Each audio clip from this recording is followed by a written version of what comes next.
Tijuana, Mexico is the most crossed border in the world. It is the fourth largest city in Mexico, behind Mexico City, Guadalajara, and Monterrey.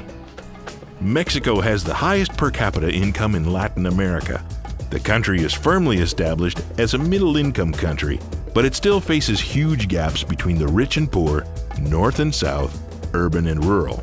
Tijuana, Mexico is described best as a city built out of recycled garbage materials. Most residents do not have running water, access to free public school education, and barely earn the equivalent of $100 US per month. It is in Tijuana that Christy lives with her two children, Ricardo and Leslie. When we met them, they were living in this tent next to a steep cliff with a view of the large garbage dump. Thanks to a group of Canadians and a committed team of people from an organization called Homes of Hope, the lives of this young family were forever changed. Sí, aquí en Tijuana. I grew up here in Tijuana. Me casé muy chiquita, estaba muy pequeña. I was married very young, 12. Mis papás se fueron para el sur y tuve que enseñarme a salir adelante sola y más ahora con la separación del papá de mis bebés. My parents went back to the south of Mexico and I stayed here, and I had to take care of my kids and kind of like grow up alone. In 1990, Sean Lambert, our director, came down to build one home. He was on staff in Los Angeles, and he brought his daughter down, and they came down to build one home with an offering that they had received. And from there, his daughter told him, "Dad, can we build a home for this family living in a bus?" And from there it started, from one or two houses to now we've built over 2,000 homes. Lack of housing, water, sewage removal, and health services breaks down the social fabric and produces behaviors ranging from psychological stress to criminality. The result in Tijuana is a city where at least one murder occurs every day and 2 kidnappings per week, which is the highest level in the world. Although the murder rate is not necessarily higher than other U.S. cities, the alarming statistic is who is being murdered and how. For example, 30 police officers were decapitated in 2005. Much of the violence is attributed to turf wars due to the drug trade. Crime is evident all over, and it's no different here than there. Mexico, unfortunately, has a lot of drug, because that's where the drugs come from here to go into the United States. But it's about the same as the States. They're not as big users here as they are in the States, but there are still quite a few. And they have the drug cartels here, which causes the problems. So there's a lot of killings that go on between the government officials and the cartels that want to take control. Homes of Hope is an organization that is operated through YWAM. Since its inception in 1991, more than 60,000 volunteers from Canada and the U.S. have crossed the Mexican border and helped construct several thousand homes for young families. My family and some friends decided that we would spend 3 days getting to know and help make a difference in the lives of one Tijuana family. They don't have the finances to send somebody to school. They use all of the money they do have, that they do get from whatever jobs they have, just for the basic necessities of food and shelter. It's basically people that really have a lot of hope, but with no means to see that hope come. They have very little, basic enough money just for food and the basic, whatever housing they have, whether it's shacks or whatever it is. Most of them cannot send their kids to school because they just can't afford the uniforms and the cost of school. And they just basically survive on almost nothing. En las mañanas yo me levanto muy temprano, baño a mis bebés, los llevo a la escuela y yo me voy a trabajar y regreso hasta medianoche. I woke up very early, take a shower, bath my kids, and I go to work, and I come back very late, like midnight. Y pues ya cuando llegan mis bebés, ya cuando llego yo, mis bebés ya están dormidos y los vuelvo a ver hasta el siguiente día.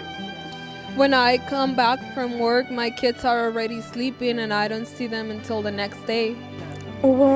Hice mucho trabajo para lograr este sueño. Hay veces que sentía que ya no podía. I work a lot to get my dreams, and there were some times where I felt I would never made it or even get close to them. Lo único que hacía, cerraba mis ojos y decía, Señor, dame fuerzas. Porque no. The only thing that I could do was close my eyes and say, Lord, help me because I can't do it anymore.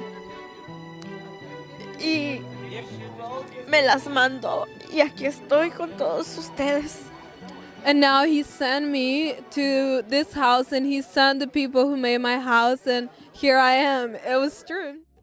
The North American Free Trade Agreement has spurred economic development in Mexico, but it is not enough to achieve economic convergence with Canada and the United States, even in the long run. Mexico invests little in social protection and in the social sectors, which is a result of a reduced fiscal budget which ultimately reflects the limited tax base and low revenues. The greater part of spending on social protection does not reach the poor because of the system's dual structure.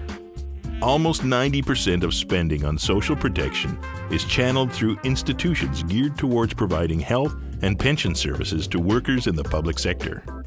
Approximately 50% of paved streets are in poor repair, and many residential areas in Tijuana lack paving, contributing significantly to the regional air pollution through the production of dust.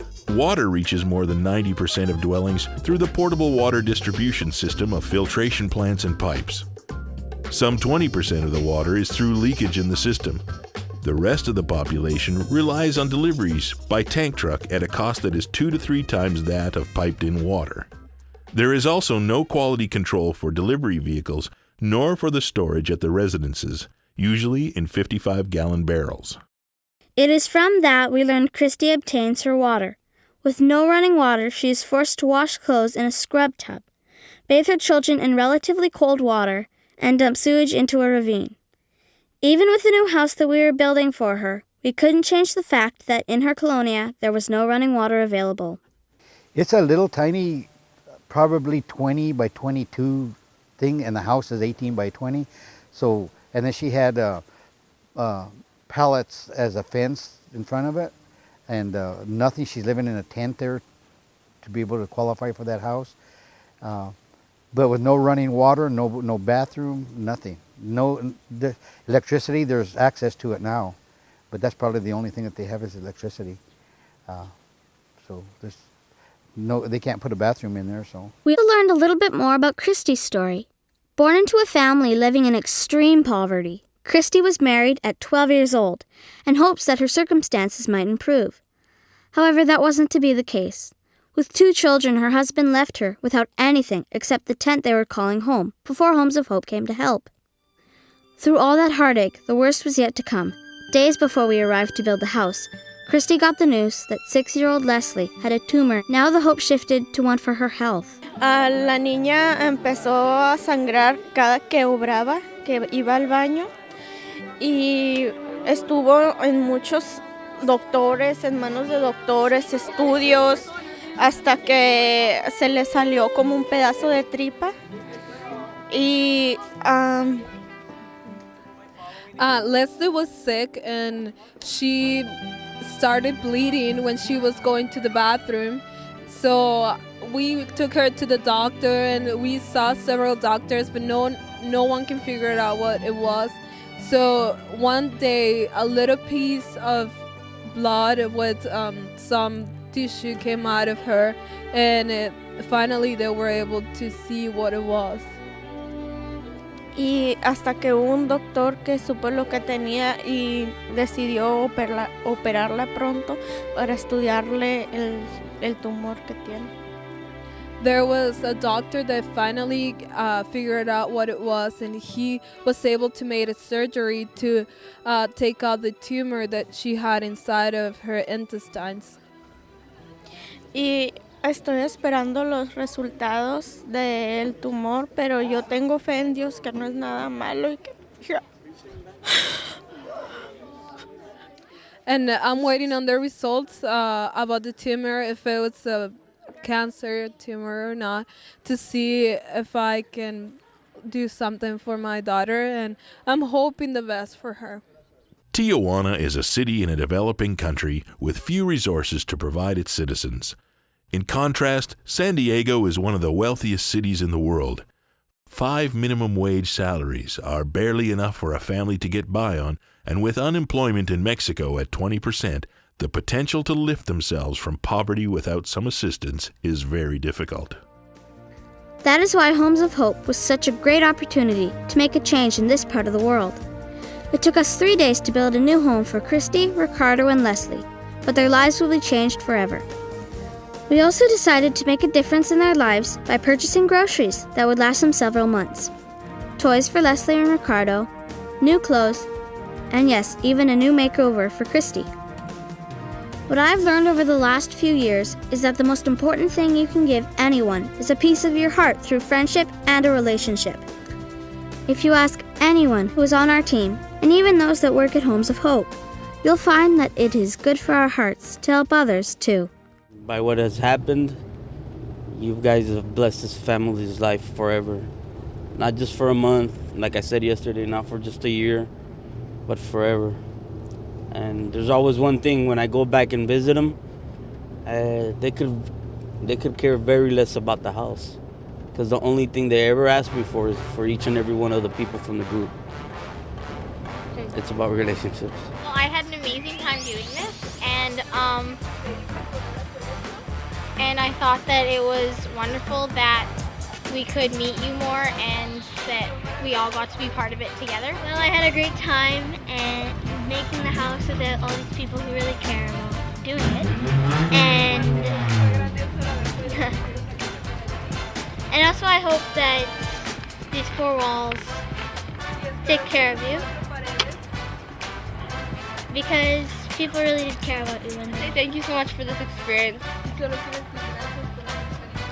You never really know how much you can change someone's life until you actually do. Christy, Ricardo, and Leslie. Christy, Ricardo, y Leslie. We all want to thank you Todos queremos darte las gracias for giving us 2 of the most beautiful days of our life. por darnos los 2 días más maravillosos de nuestras vidas. Full of joy, Llenos de mucha alegría, because to give from your heart porque el haber dado de tu corazón fills you with joy. te llena de alegría. And you gave us that. Y tú nos diste esto. Gracias.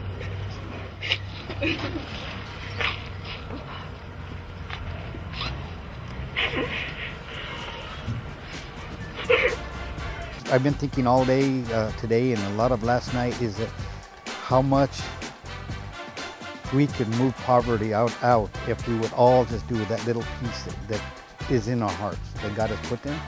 Is to bless with whatever, but we don't tend to see it, or we choose not to see it. But as this organization and people coming down here, it's what makes it so powerful. It's a free giving of whether it's our excess or whatever it is, but we're making a difference in people's lives forever. You know, not just because they get a house, but that internal place that they feel that somebody really cares. And I think that's really important. Happy, happy home. Quiero dar las gracias. I want to thank you. Ustedes son parte de mi nueva vida. You are part of my new life. For the homeless, the hungry, the gangster and the priest. For the weak that hide behind a clever wall of deceit. For the sinner, the thief, and the overachieved. The hurting and the lonely, we're all the same. Fragile, yeah, my name is Fragile. Either on the street or in the light of fame, we're all the same.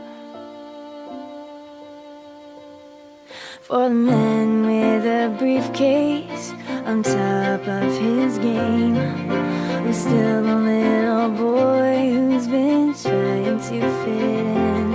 He was a loser on the playground, but a keener in the glass.